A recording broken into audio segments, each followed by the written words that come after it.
Assalamualaikum warahmatullahi wabarakatuh.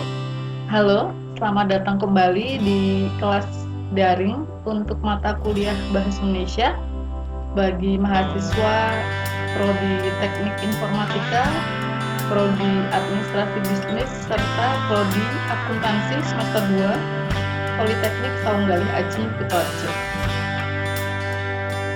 Jadi hari ini kita akan kembali mengadakan perkuliahan daring karena memang pemerintah sudah mengeluarkan kebijakan untuk memperpanjang waktu belajar dari rumah untuk semua jenjang pendidikan ya, dari mulai pendidikan dasar sampai pendidikan tinggi. Oke, jadi setelah 2 minggu yang lalu Anda mengikuti ujian tengah semester, mulai minggu ini kita akan kembali mengadakan perkuliahan daring untuk melanjutkan bab-bab selanjutnya. Untuk pembahasan soal-soal ujian tengah semester mungkin akan saya bahas dalam video tersendiri, mungkin antara 1 minggu atau 2 minggu ke depan setelah video ini diposting. Seperti biasanya, silakan Anda menuliskan nama serta nomor induk mahasiswa Anda di kolom komentar sebagai pengganti presensi perkuliahan. Selain itu, apabila ada pertanyaan, silakan juga Anda menuliskan di kolom komentar dan jika memungkinkan akan langsung saya jawab di kolom komentar juga ataupun di pembahasan selanjutnya. Oke, jadi hari ini kita akan kembali melanjutkan pembahasan tentang bab penulisan kata bagian kedua. Jadi video kali ini adalah lanjutan dari video pertama atau bagian pertama yang telah saya unggah beberapa minggu lalu. Yang pertama akan kita bahas adalah kata dasar. Sebetulnya kalau tentang kata dasar saya yakin semua juga sudah memahami ya bahwa kata dasar adalah kata yang belum diberi imbuhan atau belum mengalami proses morfologi ya. Jadi penulisannya sebagai satu kesatuan terlepas dari kesatuan yang lainnya. Yang kedua adalah kata berimbuhan. Kata berimbuhan Anda juga pasti sudah paham, yaitu kata yang dibentuk dari kata dasar atau bentuk dasar dengan imbuhan, baik itu awalan, titipan atau akhiran ya. Jadi imbuhan harus ditulis serangkai dengan kata dasarnya ya. Nah, bagaimana jika bentuk dasarnya adalah gabungan kata? Misalnya tanggung jawab ya. Bagaimana Anda akan menuliskan, misalnya akan menuliskan bertanggung jawab. Jadi gabungan kata tanggung jawab itu ditulis terpisah. Jadi Anda harus menulis tanggung, kemudian spasi jawab. Bagaimana ketika ada awalan yang digunakan misalnya untuk menulis bertanggung jawab? Nah, awalan ditulis serangkai dengan tanggung. Jadi bertanggung spasi jawab ya. Sama halnya dengan penanggung jawab. Anda menulisnya penanggung, kemudian spasi, kemudian jawab.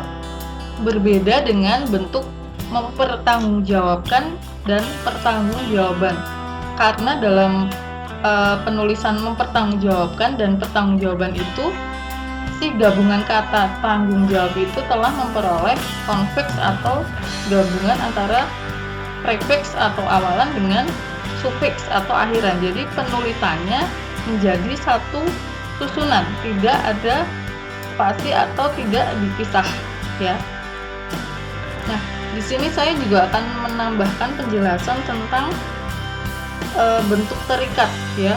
Jadi dalam bahasa Indonesia itu ada yang namanya bentuk terikat yang harus ditulis serangkai dengan kata yang mengikutinya, tidak boleh dipisahkan dari kata yang mengikutinya.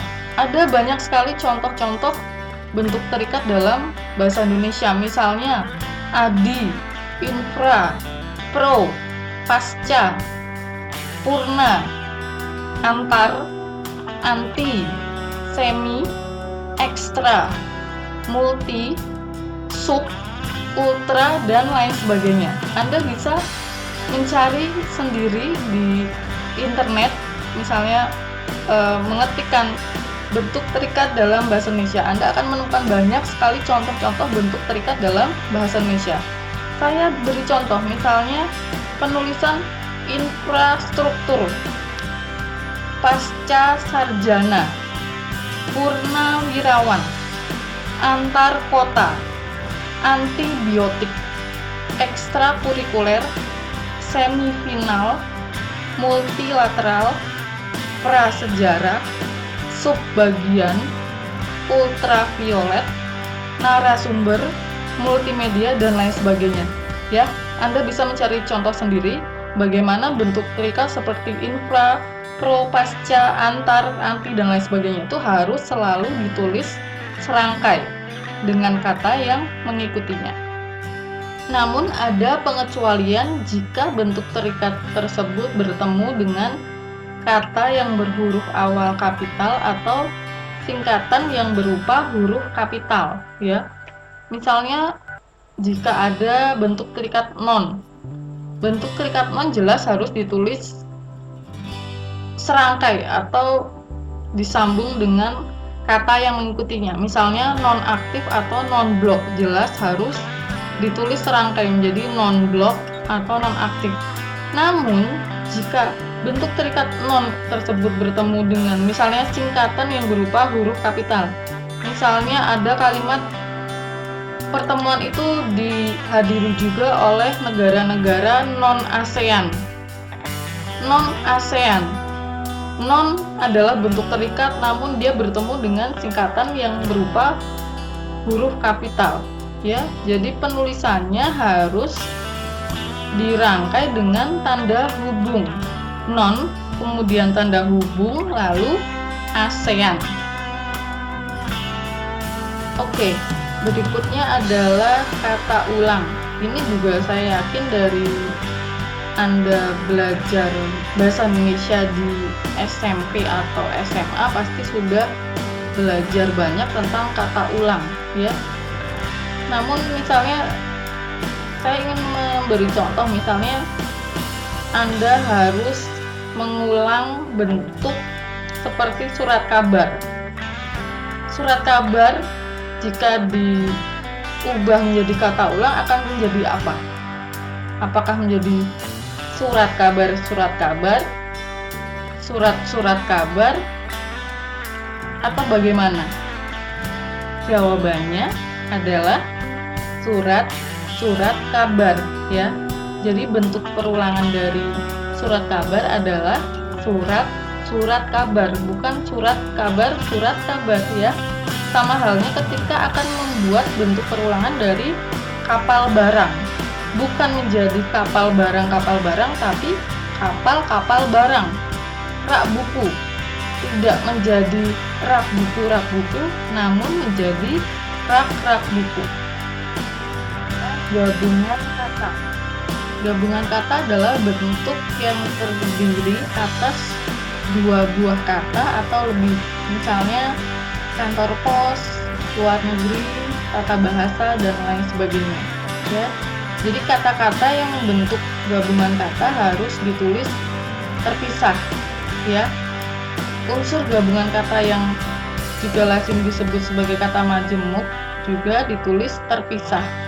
Namun ada juga gabungan kata yang sudah dianggap sebagai sebuah kata, ya, karena sudah dianggap menjadi sebuah kata, jadi penulisannya ditulis serangkai. Ada beberapa contohnya, ya. Misalnya matahari, daripada, bila mana, apabila, barangkali, dan lain sebagainya. Itu adalah contoh-contoh gabungan kata yang sudah dianggap sebagai sebuah kata. Jadi ini adalah pengecualian gabungan kata yang harus ditulis serangkai, tidak terpisah. Nah, gabungan kata yang sudah diberi prefix atau awalan dan sufiks atau akhiran juga harus ditulis serangkai. Misalnya kereta api kalau mendapatkan prefix dan suffix atau awalan dan lingguhan, misalnya menjadi perkereta apian, tentu harus ditulis serangkai. Perkereta apian, kemudian ketidakadilan, di meja hijaukan, dan contoh-contoh lain itu adalah bentuk-bentuk gabungan kata yang sudah mendapatkan prefix atau awalan dan suffix atau akhiran. Gabungan kata dengan unsur bentuk terikat harus ditulis serangkai. Ini baru saja sudah saya jelaskan ya di poin sebelumnya tentang bentuk terikat dalam bahasa Indonesia. Kemudian yang terakhir dalam poin gabungan kata adalah bentuk-bentuk kata yang hanya muncul dalam pertuturan dengan satu-satunya kata lain yang menjadi pasangannya.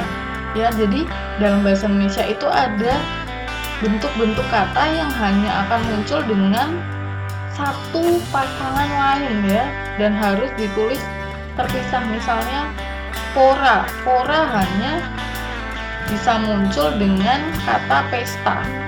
Memang ada juga istilah lain pedang pora, tapi yang sering muncul adalah pesta pora. Kemudian renta hanya bisa muncul dengan kata tua renta. Kemudian kerontang hanya bisa muncul dengan pasangannya yaitu kering kerontang. Kemudian bugar hanya bisa muncul dengan segar bugar. Ya, saya harap Anda bisa memahami penjelasan ini. Jika memang kurang paham bisa menyampaikan pertanyaan di kolom komentar. Yang kelima adalah kelitik. Ya, ada yang sudah pernah dengar belum? Kelitik itu adalah kata ganti yang ditulis serangkai dengan kata yang mengikuti atau mendahulunya. Misalnya kelitik ku, kau, mu, dan nya. Jadi ketika Anda misalnya mau menulis kalimat rumah itu sudah kubeli, kelitikku harus ditulis serangkai dengan kata beli, ku beli. Tidak perlu ada spasi antara kelitikku dengan beli. Contoh lain misalnya, di mana kau simpan buku itu? Ya, kau simpan harus ditulis serangkai. Kau adalah bentuk kelitik yang harus ditulis serangkai dengan kata yang mengikuti atau mendahulunya. Ya. Yang keenam adalah kata depan atau preposisi. Jadi kata depan ini adalah kata yang menjadi penghubung antara predikat dengan objek atau keterangan dan lazimnya berada di depan sebuah kata benda. Nah, dalam bahasa Indonesia ada beberapa kata depan atau preposisi, misalnya di, ke, dari, pada, dan lain sebagainya. Jadi kata depan atau preposisi ini harus ditulis terpisah dengan kata yang mengikutinya. Misalnya Anda menulis di kelas, di mana, di sana, itu harus ada spasi atau jarak antara di dengan mana, di dengan kelas. Bagaimana halnya misalnya Anda mau menulis kemana, ke sana, itu ditulis terpisah, tidak serangkai. Jadi ke spasi mana, ke spasi sana. Oke, untuk penutup kuliah daring hari ini saya menampilkan satu gambar ya untuk Anda amati.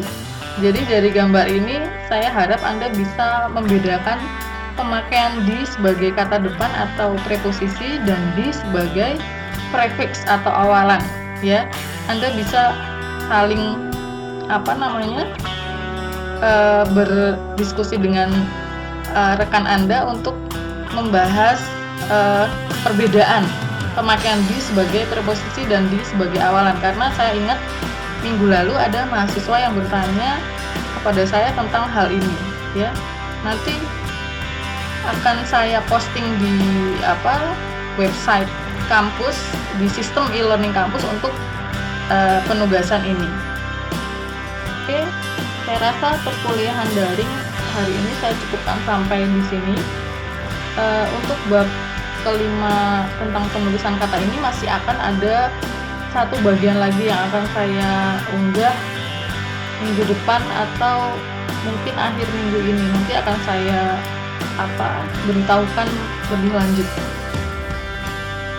Saya harap Anda selain menyimak kuliah daring di video di YouTube ini, Anda juga tetap mengakses sistem e-learning Polsa untuk melihat penugasan atau penjelasan lebih lanjut tentang materi perkuliahan yang saya sampaikan. Kemudian keaktifan Anda juga tetap saya pantau selain di kolom komentar YouTube, juga di website Polsa atau di sistem e-learning Polsa, karena dari situ saya juga bisa memantau siapa saja mahasiswa yang sudah mengakses materi yang sudah saya unggah di sana. Tetap semangat belajar dari rumah, jangan buang waktu untuk hal-hal yang tidak berguna, jangan keluar rumah jika memang tidak ada kepentingan yang mendesak, ya. Tetap jaga kesehatan dan tetap berdoa agar pandemi ini segera berlalu sehingga kita bisa beraktivitas dengan normal kembali, kita bisa bertemu di kelas seperti biasanya, ya. Dan tetap belajar dengan cara apapun yang bisa Anda lakukan dari rumah. Jangan lupa tekan tombol like dan subscribe, ya. Sampai jumpa di perkuliahan daring selanjutnya. Wassalamualaikum warahmatullahi wabarakatuh.